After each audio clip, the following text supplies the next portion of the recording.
Hello, नमस्कार सर्वांना. श्री स्वामी समर्थ.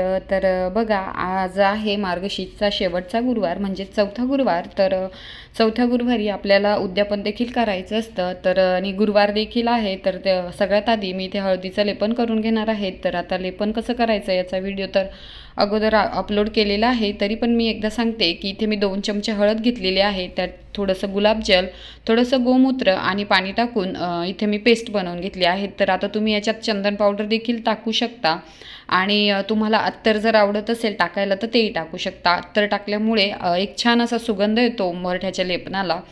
तर बघा, गुरुवार म्हटलं की खूप सारी कामं असतात. तर उद्यापनाचं आज संध्याकाळी उद्यापन देखील करायचं आहे. तर म्हटलं सगळ्यात आधी आपण उंबरठ्याचं लेपन करून घेऊ. म्हणजे कसं शाळेत मुलं जातात. तर माझं एक्झॅक्ट दरवाजा आणि लिफ्टचा दरवाजा एकदम समोरासमोर आहे. त्याच्यामुळे मला सकाळी लवकर उंबरठ्याचं लेपन करून घ्यावं लागतं. कारण शाळेतले मुलं जाता येतात ना, तर मग सारखं उठावं लागतं लेपन करताना. तर जिथे मी बसलेली आहे त्याच्याच माझ्या डाव्या हातालाच लगेच लिफ्टचा दरवाजा आहे. तर तिथून लगेच बघा, तुम्हाला दिसत असेल इकडे साईडला लिफ्टचा दरवाजा आहे. त्याच्यामुळे मला लेपन लवकर करून घ्यावं लागतं. तर लेपन करून झालं, मी रांगोळी काढून घेतली आणि आता उंबरठ्याची पूजा करून घेते. तर आज मी एकदम छोटीशीच रांगोळी काढलेली आहे. तर उंबरठ्याच्या पावलांवर हळदी कुंकू अर्पण करून घेते आणि धूपदीप दाखवून घेते. कारण आज माझी अजून देवपूजासुद्धा बाकी आहे.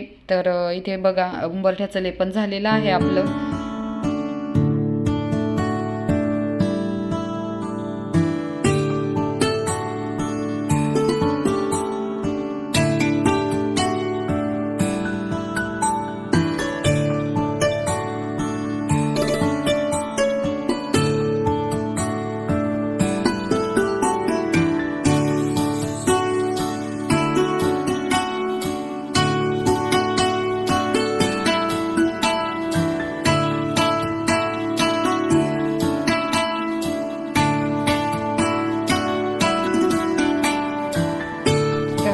बघा, मी आज गुरुवार असल्यामुळे देव पण उजळून घेतले आहे आणि त्याच्यानंतर आपली देवपूजासुद्धा करून झालेली आहे. तर आजची देवपूजा मी अशा प्रकारे केलेली आहे. तर देवपूजा करायचा व्हिडिओ आधीच आहे. त्याच्यामुळे मी काय देवपूजा करतानाचा व्हिडिओ, कारण व्हिडिओ खूप मोठा होऊन जातो. तर बघा, आज गणपती बाप्पांना असा छोटासा छानसा हार मी घरीच बनवलेला होता, तो घातलेला आहे आणि आज आपली गुरुवारची अशी देवपूजा झालेली आहे. तर बघा, देवपूजा झाल्याच्यानंतर म्हणजे देव वगैरे सगळं उजवून झाल्याच्यानंतर मला जे पूजेसाठी भांडी लागणार होती तर ते मी शेवटी घासून घेतली. तर आज मी देवीला साडी नेसवणार आहे. तर आज काही वस्त्र माझ्याकडे 3च होते, तर ते 3ही गुरुवारला वापरले गेले. त्याच्यामुळे मी आज कलशाला साडी नेसवणार आहे. तर इथे बघा, माझ्याकडे जो टीपॉय आहे त्याच्यावर मी अशी साडी अंथरून घेतलेली आहे आणि मला हाईट हवी होती जराशी मुखवट्याला. तर मग मी इथे 2 चौरंग ठेवून घेतलेले आहे आणि जे आता खाली आपण जी कळशी ठेवणार आहे तर त्याच्यात मी संपूर्ण तांदूळ भरून घेतलेले आहेत. तर जे आपण 4ही गुरुवार जे तांदूळ वापरतो तर ते तांदूळ मी सर्वात वरती टाकून घेतलेले आहे. तर बघा, अशा प्रकारची साडी आहे माझ्याकडे, तीच मी आज देवीला घालणार आहे. तर सर्वात आधी आपल्याला साडीच्या पूर्ण मिऱ्या घालून घ्यायच्या आहे, जेणेकरून म्हणजे आपल्याला अर्धा भाग हा मला देवीला पदर टाकायचा आहे. त्याच्यामुळे मी पदराची साईड तशी मोकळी सोडणार आहे. मला पाहिजे तेवढ्या मी अशा मिऱ्या घालून घेणार आहे. तर मिऱ्या घालून घेतल्याच्या नंतर आपल्याला वरती असा चिमटा लावून घ्यायचा आहे. जसा चिमटा आपण वरती लावला आहे तसंच आपल्याला चिमटा खालीसुद्धा लावायचा आहे, म्हणजे मिऱ्या कशा एकसारख्या राहतील.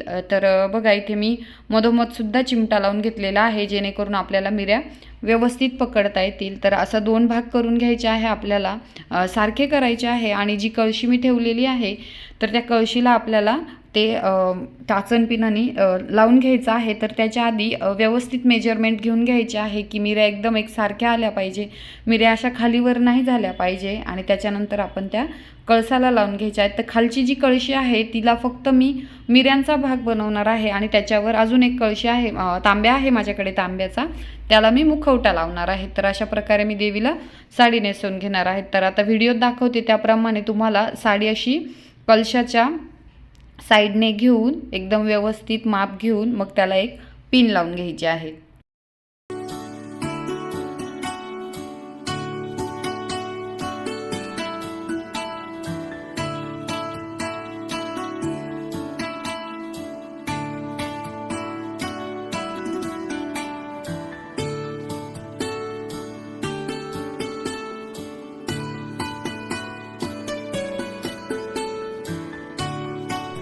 त्याच्यानंतर जो तांब्या आहे माझ्याकडे तांब्याचा तो मी ठेवून घेणार आहे. आणि आता मला देवीला पदर टाकायचा आहे, त्याच्यामुळे माझ्याकडे अशी काठी आहे तीही मी बांधून घेणार आहे. तर बघा अशा प्रकारे एकदम पॅक अशी आपल्याला ही काठी बांधून घ्यायची. त्याच्यानंतर जी काही पत्री आहे ती मी इथे लावून घेणार आहे. तर तांब्यात मी पाणी भरून घेतलेलं आहे, त्यात सुपारी, नाणं, हळदी कुंकू आधीच टाकून ठेवलेलं होतं आणि आता मी पानं लावून घेते. तर पानं लावून मी इथे नारळ ठेवून घेतलेला आहे आणि आता जो काही पदर आपला उरलेला आहे त्याच्या मी निर्या घालून घेतलेल्या आहे. जसं आपण पदर घेतो त्याप्रमाणेच मी व्यवस्थित अशा निर्या घालून घेतलेल्या आहे आणि त्या जिथे आपण काठी बांधलेली आहे त्या काठीच्या एक साईडनी टाकून तिथे मी पिन लावून घेणार आहे. तर एकदम व्यवस्थित अशा करून घ्यायच्या आहे आपल्याला. त्याच्यानंतर साडीचे असे 2 भाग दिसण्यासाठी मी इथे कंबरपट्टा लावणार आहे. तर इथे माझ्याकडे जो डायमंडचा कंबरपट्टा आहे तो मी इथे लावून घेतलेला आहे, जेणेकरून कमराचा एक सेक्शन आणि ब्लाऊजच्या वरचा एक सेक्शन असे 2 सेक्शन बनतील. त्याच्यामुळे मी इथे हा कंबरपट्टा लावून घेतला आहे. आणि हा कंबरपट्टा लावण्याचा एक फायदा आहे, आपण ज्या मिऱ्या घेतलेल्या आहे, जो पदर घेतलेला आहे तो एकदम व्यवस्थित बसतो. तर बघा, मुखवटा लावण्याच्या आधी जे काय अलंकार आहे ते मी घालून घेते देवीला. तर जे जे मला चांगले वाटतात किंवा जे जे व्यवस्थित दिसतात तेच मी इथे दागिने देवीला घालणार आहे. तर साडीवर जे पण मॅच होतील, म्हणजे मी आज गोल्डन कलरचेच सगळे दागिने घेणार आहे. तर असे एक एक करून मी सर्व दागिने देवीला घालून घेते.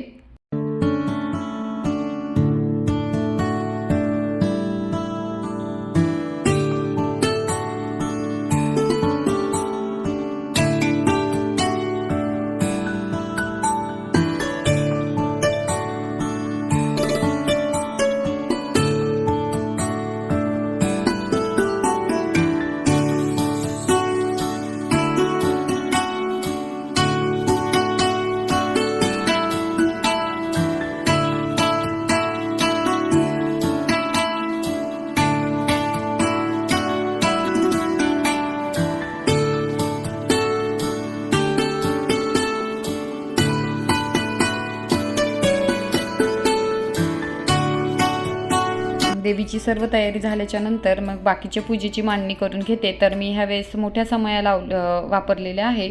तर आता मला साडी घालायची होती, त्याच्यामुळे मग धक्का लागू शकतो दिव्याला, त्याच्यामुळे मी आधी समई काही लावली नव्हती, पण देवांची मांडणी करण्याच्या अगोदर मी दिवा लावून घेतलेला आहे. आणि इथे मी देवांना आज उजळवलेलं होतं, त्याच्यामुळे मग इथे देवांची इथे स्थापना करून घेते. तर इकडे मी गणपती बाप्पा, महालक्ष्मी, श्रीयंत्र आणि कवड्या ठेवल्या आहे. आणि मार्गशीर्ष महिना हा अन्नपूर्ण मातेसाठी सुद्धा समर्पित आहे, त्याच्यामुळे मी या साईडला म्हणजे देवीच्या उजव्या साईडला मी अन्नपूर्ण माता आणि शंख ठेवलेला आहे. त्याच्यानंतर मी नैवेद्य ठेवून घेते. म्हणजे नैवेद्यात ह्यावेळेस मी दूध साखरेचं नैवेद्य आणि सुक्या मेव्याचं नैवेद्य दाखवलेलं आहे. तर बघा, पूर्ण तयार झाल्याच्या नंतर आपलं देवी आईचं रूप एकदम छान दिसतं आहे.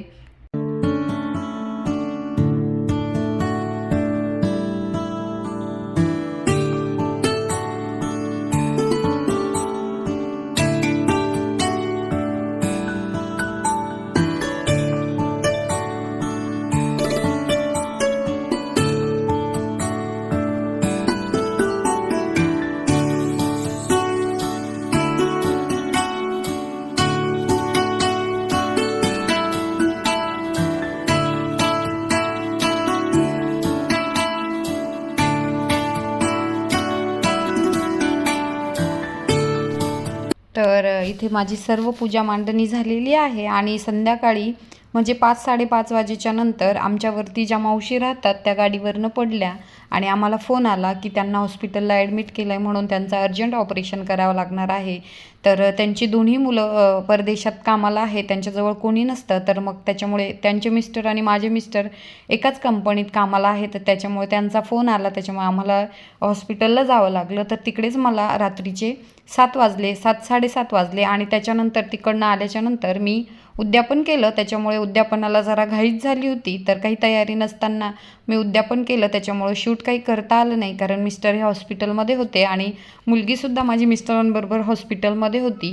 तर त्याच्यामुळे उद्यापनाचं मला काही शूट करता आलं नाही. आणि शेवटच्या गुरुवारी अशी बातमी ऐकायला आली, त्याच्यामुळे जरा वाईटच वाटत होतं, कारण त्यांची दोन्ही मुलं त्यांच्याजवळ नाही. तर असो, आता त्या बऱ्या आहे. म्हणजे मी जेव्हा एडिटिंग करते आहे तर त्यांचं ऑपरेशन झालेलं आहे आणि त्यांना 3 ते 4 दिवसात डिस्चार्जसुद्धा भेटणार आहे. तर देवी आईला मी हीच प्रार्थना करत होती की त्या सुखरूप घरी याव्यात म्हणून. म्हणजे माझी आई जरी माझ्याजवळ नसली तर त्या मावशी मला आईंसारख्याच मानतात. तर त्याच्यामुळे जरा वाईट वाटत होतं. अशा प्रकारे माझी देवीची आजची 4थ्या गुरुवारची पूजा झालेली आहे.